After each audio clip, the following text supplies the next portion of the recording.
Compound subject verb agreement है। तो सबसे पहले हम देखेंगे कि compound subject, what is a compound subject.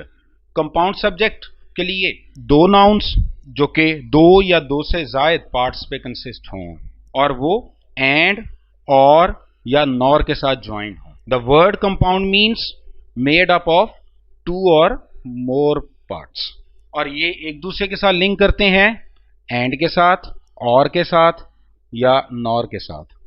जैसे कि हम इस एग्जांपल में देखते हैं, apples and oranges, dog cat और बर्ड्स।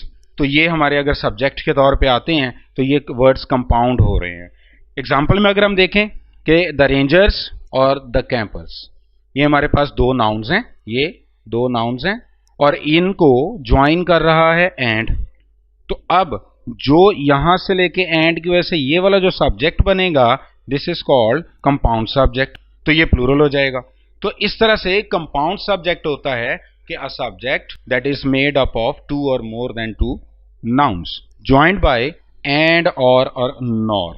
नेक्स्ट देखते हैं compound subject verb agreement. Compound subject में हमने अभी जैसे कंपाउंड सब्जेक्ट को हमने डिफाइन किया, उसी तरह से अगर हम देखें तो हमारे पास एक नाउन ये है, दूसरा नाउन ये है, इसको ज्वाइन किया गया एंड से, और जब दो नाउन एंड से ज्वाइन कर देते हैं तो वो कंपाउंड सब्जेक्ट कहलाता है। तो जब दो नाउन एंड से ज्वाइन करेंगे तो उनके बाद जो आने वाला वर्ब है that must be plural, that is plural verb. दो नाउन एंड से ज्वाइन करें तो वर्ब और हेल्पिंग वर्ब प्लूरल होगा। For example, when two subjects has two or more parts joined by and, treat the subject as plural and use a plural forms. For example, Abbas and his brothers. Abbas एक noun, his brothers second noun and उसको join कर रहे हैं। सो ये हमारे पास compound subject है और ये प्लूरल होगा। अगर ये प्लूरल है तो इसके बाद जो आने वाला वर्ब है, इसके बाद जो आने वाला वर्ब है ये भी प्लूरल होगा। Abbas and his brother know what happened. Number 2 is gold and silver are precious metal. Gold one noun and compound कर रहे हैं इनको, silver second noun है तो R जो है वो plural noun के तौर पे आ जाएगा। अब हम चलते हैं अपने MCQs की तरफ। She and her friend at the fair. Alpha her, beta is Charlie at the fair is delta. अगर हम यहाँ पे देखें तो एंड के साथ दो सब्जेक्ट ज्वाइन हो रहे हैं, शी एंड हर फ्रेंड्स, ये कंपाउंड हो गया। जब कंपाउंड है तो इसके बाद जो आने वाला वर्ब है दैट मस्ट बी प्लूरल, तो हमारा आंसर बी होगा। यहाँ पे इसकी बजाय आर आएगा। तो ये हमारे पास था compound subject verb agreement. Next हम चलते हैं that is compound subject verb agreement की हम एक एक्सेप्शन को देखते हैं। एक्सेप्शन में प्रीवियस फार्मूला ही है जो हमने पहले लिखा था। इसमें हमारे पास दो नाउन होंगे, एंड के साथ ये दो नाउन ज्वाइन करेंगे एक दूसरे के साथ, नाउन वन और नाउन टू, और जब ये दोनों मिलेंगे तो ये दो कंपाउंड सब्जेक्ट बनेगा। लेकिन अगर दो नाउन एंड से ज्वाइन करके कोई सिंगुलर आइडिया डेवलप करेंगे तो फिर जो वर्ब होगा that must B singular, that must B singular. जब भी दो नाउन एंड से ज्वाइन करें और वो सिंगुलर आइडिया डेवलप करें, सिंगल आइडिया डेवलप करें, तो उसके बाद जो वर्ब और हेल्पिंग वर्ब होगा that must B singular. However, if the two parts joined parts prefer to a single person or thing, use a singular verb. Examples हम देखते हैं, ham and cheese is his favorite sandwich. ये दोनों nouns मिलके singular idea develop कर रहे हैं, इसलिए वर्ब सिंगुलर होगा। टाइम एंड टाइड, ये सिंगुलर आइडिया डेवलप कर रहे हैं तो फिर आगे जो वर्ब है वो भी सिंगुलर होगा। Waits for none. एमसीक्यूज हम देखते हैं, bread and butter, bread and butter is equal to livelihood. ये दोनों नाउन्स एंड से ज्वाइन करके सिंगुलर आइडिया डेवलप कर रहे हैं, इज इक्वल टू लाइवलीहुड, तो ये सिंगुलर है, इसलिए हमारा जो आंसर होना चाहिए था वो बी होना चाहिए था। यहाँ पे आर की बजाय इज आएगा। Bread and butter is not easy to earn nowadays. So ये हमारे कंपाउंड सब्जेक्ट वर्ब अग्रीमेंट की एक्सेप्शन थी। नेक्स्ट हमारे पास आता है कंपाउंड सब्जेक्ट विद आर्टिकल्स। यहाँ पे हम ये डिस्कस करेंगे कि अगर कंपाउंड सब्जेक्ट के साथ आर्टिकल या पोजेसिव एडजेक्टिव वगैरह अगर आ जाएं, like a, an, the, my, our, your वगैरह, तो फिर उसका हमारे वर्ब पर क्या इफेक्ट होगा। फॉर एग्जाम्पल अगर हम इस फार्मूला को देखते हैं तो हमारे पास कंपाउंड सब्जेक्ट है, दो noun, noun one, noun two and से इसे ज्वाइन कर रहे हैं तो ये कंपाउंड नाउन बन जाएगा। लेकिन कंपाउंड नाउन से पहले हमारे फर्स्ट नाउन से पहले एक आर्टिकल प्लेस किया जाएगा। तो अगर दो नाउन से पहले एक आर्टिकल आएगा तो इसका मतलब ये होगा कि ये एक ही पर्सन या थिंग की तरफ इंडिकेशन है। हमारा जो वर्ब होगा वो सिंगुलर होगा। अगर दो नाउन्स के साथ एंड, दो नाउन एंड से ज्वाइन कर रहे हैं और उसमें फर्स्ट नाउन से पहले आर्टिकल है और दूसरे से पहले नहीं, तो फिर हमारा जो वर्ब होगा वो सिंगुलर होगा। फॉर एग्जाम्पल अगर हम यहाँ पे देखें तो हमारे पास दो नाउन है, एक है न्यू प्रेसिडेंट, दूसरा है सीईओ। एंड से ये दोनों नाउन ज्वाइन कर रहे हैं। लेकिन अगर हम नाउन वन, नाउन टू अगर हम देखें तो नाउन वन से पहले हमारे पास यहाँ पे आर्टिकल है, नाउन टू से पहले नहीं है। तो इसका मतलब है कि प्रेसिडेंट और सीईओ एक ही पर्सन है।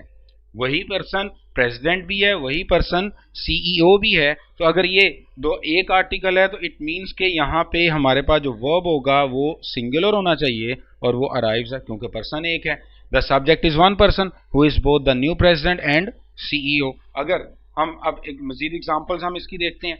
The magistrate and controller has come and दो नाउन्स, लेकिन इन दो नाउन्स के साथ एक डिटर्मिनर है और ये आर्टिकल एक होने की वजह से हमारा जो वर्ब होगा वो सिंगुलर होगा, हैज। सेकंड हम देखते हैं द पोएट एंड क्रिटिक। इसमें मजिस्ट्रेट और कलेक्टर एक ही पर्सन है, पोएट और क्रिटिक भी एक पर्सन है, इसलिए हम इसमें हैज यूज करेंगे। देन अगर हम इसमें एमसीक्यूज देखें तो एमसीक्यूज में a red and white bull are brought to altar to perform the holy ceremony. अगर हम यहाँ पे नोट करें तो एंड है, एंड के साथ वन टू बुल, लेकिन आर्टिकल हमारे पास एक ही है। एक आर्टिकल की वजह से हमें ये पता चल रहा है कि बुल एक ही है, वो बुल रेड भी है वाइट भी है, इसलिए हमारा जो आंसर बनेगा वो आर बनेगा जो कि सिंगुलर होना चाहिए, यहाँ पे इज आएगा। ये तो था, हमने देखा कि आर्टिकल कंपाउंड सब्जेक्ट पर आर्टिकल, एक आर्टिकल आए तो वर्ब सिंगुलर हो जाता है। अब हम देखते हैं कि अगर दोनों नाउन्स के साथ आर्टिकल्स आ जाएं, नाउन वन, नाउन टू से पहले भी आर्टिकल है, नाउन वन से पहले भी आर्टिकल है, दोनों ज्वाइन कर रहे हैं एंड से। अगर दो आर्टिकल्स आते हैं तो फिर हमारा जो वर्ब होगा वो प्लूरल होना चाहिए। इट मीन्स कि अब यहाँ पे हमारे पास एक नहीं बल्कि दो पर्सन्स हैं। Article determiners, determiners determine the persons. एक डिटर्मिनर एक आर्टिकल का मतलब है कि एक पर्सन है, और दो आर्टिकल या दो डिटर्मिनर्स हों तो उसका मतलब दो पर्सन्स होंगे। तो फिर हम उसके अकॉर्डिंगली हम अपने वर्ब को प्लेस करेंगे। द न्यू, सेम एग्जांपल जो हमने प्रीवियस सेंटेंस में देखी, the new president and the CEO arrive in an hour. अब यहाँ पे न्यू प्रेसिडेंट और उससे पहले भी एक आर्टिकल, द सीईओ उससे पहले भी आर्टिकल है, एंड से ज्वाइन कर रहे हैं। इसका मतलब प्रेसिडेंट एक पर्सन है और सीईओ दूसरा पर्सन है। अब चूंकि दो लोग आएंगे इसलिए अब यहाँ पे वर्ब प्लूरल हो जाएगा, तो हम अराइव लिखेंगे, अराइव्स नहीं लिखेंगे। तो अब यहाँ पे एग्जांपल देखते हैं, the magistrate and the controller. इस एग्जांपल में मजिस्ट्रेट एक पर्सन है, कंट्रोलर सेकंड पर्सन है। तो अब चूंकि ये दो पर्सन है इसलिए यहाँ पे हैव आना चाहिए प्लूरल। नंबर टू पे द पोएट एंड क्रिटिक। इसमें पोएट एक पर्सन है और क्रिटिक दूसरा पर्सन है, क्योंकि हमें दो आर्टिकल यहाँ पे नजर आ रहे हैं जिसकी वजह से ये अब प्लूरल वर्ब लेगा दो पर्सन्स की वजह से, तो हैव आएगा। अगर हम एमसीक्यू को देखें तो अब यहाँ पे देखें, a red and white bull is. अब यहाँ पे अगर हम देखें, a red and are white, a red a white, दो। तो अब एंड की वजह से जब दो आर्टिकल्स आपको नजर आ रहे हैं तो इसका मतलब यहाँ पे एक बुल नहीं दो बुल्स आए हैं। मीन एक रेड बुल है दूसरा व्हाइट बुल है, अगर वो आए हैं तो फिर हम यहाँ पर आर्टिकल जो है वो प्लूरल होना चाहिए था, वो प्लूरल होना चाहिए था, इसलिए इसकी बजाय यहाँ पे आर होगा। नेक्स्ट हम देखते हैं, हमारे पास अगला रूल है subject one verb agreement. Subject one verb agreement में हम देखेंगे जब हमारे पास दो सब्जेक्ट्स हों, सब्जेक्ट वन और सब्जेक्ट टू, और दोनों ज्वाइन करें विद से, टुगेदर विद से, अलोंग विद से, एज वेल एज से, एंड नॉट से, बिसाइड से, in addition to, together with, along with, but, except से, तो हम हमेशा जो अपने वर्ब को प्लेस करते हैं वो सब्जेक्ट नंबर वन के अकॉर्डिंग प्लेस करेंगे। अगर सब्जेक्ट वन सिंगुलर होगा तो वर्ब सिंगुलर होगा, सब्जेक्ट वन प्लूरल है तो यकीनन वर्ब प्लूरल होगा। For example, the leader with all his followers, with all his followers was, with से पहले जो सब्जेक्ट वन है हम उसको देखेंगे। तो subject one S1, subject one leader है सिंगुलर, इसलिए यहाँ पे वॉज ही आएगा, हम फॉलोअर्स के अकॉर्डिंगली इसको प्लेस नहीं करेंगे। Number 2, the ship along with its crew was lost, हम यहाँ पे क्रू अलोंग विद है, अलोंग विद की वजह से हम सब्जेक्ट नंबर 1 को देखेंगे, सब्जेक्ट नंबर 1 सिंगुलर है इसलिए यहाँ पे वॉज आएगा। उसके बाद अगर हम देखें, the guru as well as disciples are committed to celibacy, ये एमसीक्यू है हमारे पास, ही सिंगुलर है तो हमारे पास एज वेल एज आ चुका हुआ है, एज वेल एज की वजह से हम सब्जेक्ट 1 को देखेंगे, सब्जेक्ट 1 गुरु सिंगुलर है तो वर्ब सिंगुलर होना चाहिए, तो इसलिए हमारे पास आर की बजाय इज सही आंसर था। नेक्स्ट हमारे पास हमारा देन आता है कि अगर सब्जेक्ट और वर्ब के दरमियान में फ्रेजेस और क्लॉजेस आ जाएं तो फिर हमारे वर्ब पर उसका क्या इफेक्ट होगा। अगर सब्जेक्ट और वर्ब के दरमियान में फ्रेज और क्लॉज आ जाए तो फिर हम फ्रेजेस और क्लॉजेस से पहले जो सब्जेक्ट यूज किया जाता है हम उसके अकॉर्डिंगली ही वर्ब को प्लेस करते हैं। ये सब्जेक्ट नाउन जो फ्रेज से पहले या क्लॉज से पहले जो नाउन होगा, जो सब्जेक्ट होगा, वर्ब उसके अकॉर्डिंग, अगर वो सिंगुलर है तो वर्ब सिंगुलर होगा, अगर प्लूरल है तो वर्ब प्लूरल होगा। For example, the boy on the field, अगर हम ऑन द फील्ड, ये हमारे पास फ्रेज है, इसको हम कैंसिल कर देते हैं तो बॉयज है, बॉयज प्लूरल है तो फिर यहाँ पे प्लूरल वर्ब होगा। Number 2, the distance between the two science, ये हमारे पास फ्रेज है, इसको हम खत्म कर देते हैं, डिस्टेंस सिंगुलर है तो इज आ जाएगा। इसी तरह से the bicentennial which American celebrated in 1976, ये हमारे पास क्लॉज है, इसको हम कैंसिल करते हैं तो बाइसेंटेनियल जो है ये हमारे पास सिंगुलर है तो फिर वर्ब सिंगुलर होना चाहिए। नेक्स्ट हमारे पास एमसीक्यू आता है। एमसीक्यू में देखें, एनीवन हु सीज हिज और her friends run to greet him, अगर हम हु को यहाँ से देखें तो हम ये इतने पार्ट को अगर यहाँ से हम कैंसिल कर दें क्योंकि ये रिलेटिव क्लॉज है, तो क्लॉज अगर सब्जेक्ट और वर्ब के दरमियान में आए तो वो वर्ब पर कोई इफेक्ट नहीं रखता। एनीवन सिंगुलर है, इसकी वजह से हमारा, अगर हम इस वर्ब को चेक करते हैं, ये सिंगुलर है तो वर्ब सिंगुलर होना चाहिए था और सिंगल वर्ब के साथ एस और एस लगता है, इसलिए हमारा आंसर ये बनेगा, तो इसलिए यहाँ पे रन्स आना चाहिए था। तो ये हमने डिस्कस किया phrases and clauses between subjects and verbs.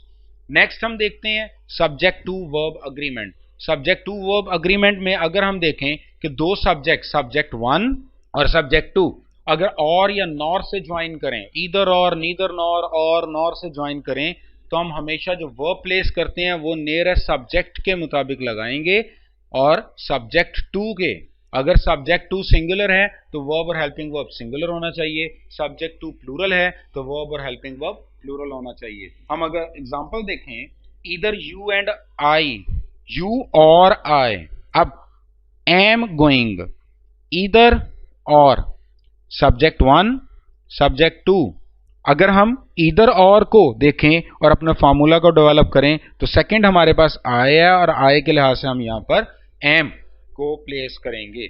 Number 2 पे नीदर आसिम और नॉर अहमद इज अवेलेबल, अगर हम नीदर नॉर को देखें तो हमारे पास नंबर 2 पे अहमद लिखा हुआ है जो कि सिंगुलर है इसलिए यहाँ पे इज आएगा। देन आगे चलें, यू और she are to blame, you beta में आर है, चार्ली में 2 है और डेल्टा में ब्लेम है। अगर हम और के लिहाज से शुरू करें अपने इस एमसीक्यू को सॉल्व करना तो सब्जेक्ट 1 सब्जेक्ट 2 और इंडिकेट्स के सब्जेक्ट 2 को देखें तो सब्जेक्ट 2 के लिहाज से अगर हम आर को देखें तो ये गलत हो जाएगा, हमारा आंसर बी होगा। तो यहाँ पे आपने आर की बजाय इस प्लेस करना, यू और शी इज टू ब्लेम। तो ये हमने डिस्कस किया सब्जेक्ट टू वर्ब अग्रीमेंट में कि जब भी दो सब्जेक्ट्स ईदर और, नीदर नॉर और या नॉर से ज्वाइन करें तो हम सब्जेक्ट टू के अकॉर्डिंग वर्ब और हेल्पिंग वर्ब को प्लेस करते हैं।